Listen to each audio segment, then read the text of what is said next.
If you are looking at West London property right now, there is one question worth asking early. Do you actually need to buy in the most obvious postcode, or is being right next to it sometimes the better call? Because quite often the more interesting opportunities sit just outside the places everyone already knows.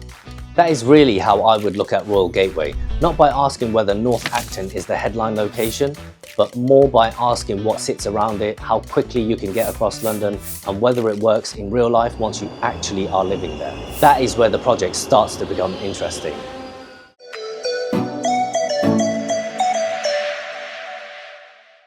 Royal Gateway sits in North Acton between White City, Notting Hill, Ealing and Chiswick.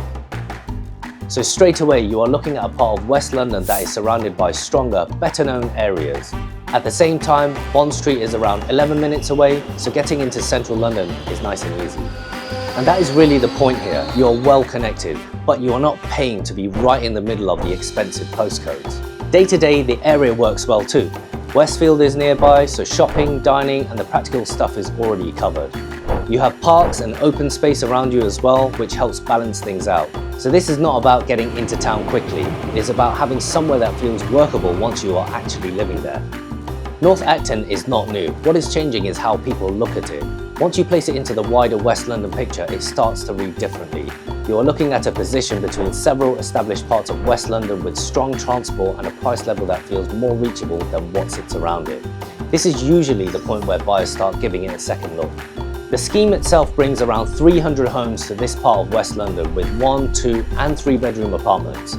At £427,500 for a 1-bed and £625,000 for a 2-bed, Royal Gateway opens up a part of West London that many buyers assume is already out of reach.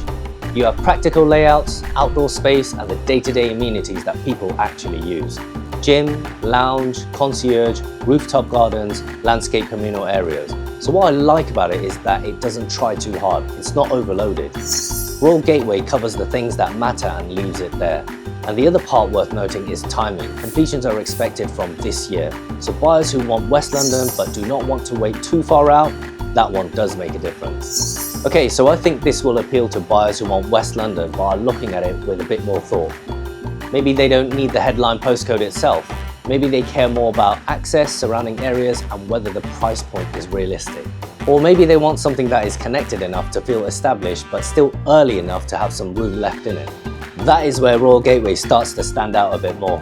So really the question is not whether West London works, that part is obvious.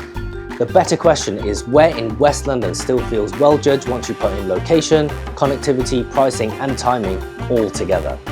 So if you guys are looking in West London but you want something that feels connected, practical and a bit more considered on price, Royal Gateway is worth putting on your list.